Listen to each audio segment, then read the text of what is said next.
પછી સોપડી પછી રેપટો અને કાંટો મરી ગઈ ને ઠંડી બગાડવાની આયા એ વાંદરો છેડામાં પડીને લાલ મરચાં ભેગા કરીને અજુ ઢગલો કરીને એના દોસ્તોને બોલાવીને ઠંડી બગાડવા બોલાવ્યા અને ઠંડી બગાડવા બોલે કહ્યું કે હા ઠંડી બગી રહી છે એના દોસ્તો પણ ધીરે ધીરે બોલે હા ઠંડી બગી રહી છે અને પેલા ઝાડ પર ફળ હતી એ દેખી હતી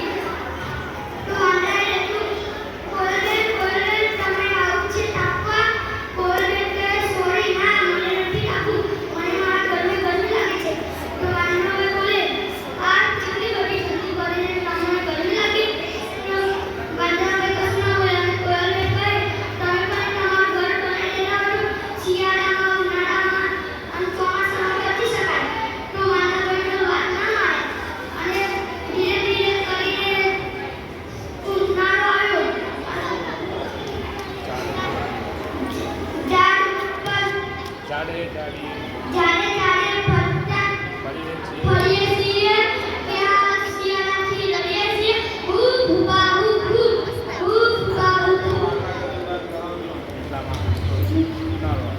ઉનાળો આવ્યો અને ગરમીથી તપાઈ ગયા અને કહ્યું કેટલી ઠંડી ગરમી પડે છે અને તાપ થઈ ગયા છે અને વાંદરા બોલે કે કહ્યું એક દાડેથી બીજે દાડે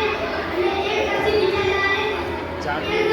ઝાડની નીચે રહીએ છીએ જાતી નીચે રહીએ છીએ ખુશી પવન નાખીએ છીએ ત્યાં ગરમીથી રહીએ છીએ હું ભૂપા હું ભૂપા હું આ જોઈને કોઈને કહે કે તમે તમારું ઘર બનાવી દો ને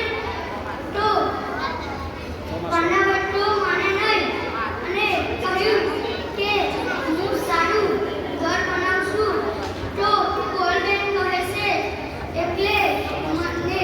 ઘર બનાવવું કહે છે ચોમાસું ચાલુ થયું પછી વાંદરાભાઈ તો પૂંછ મિનારે કુંચરીના રહીએ છીએ વરસાદથી પલળીએ છીએ હું ભૂપા હું વરસાદથી ક્યાં રહીએ છીએ વરસાદથી ક્યાં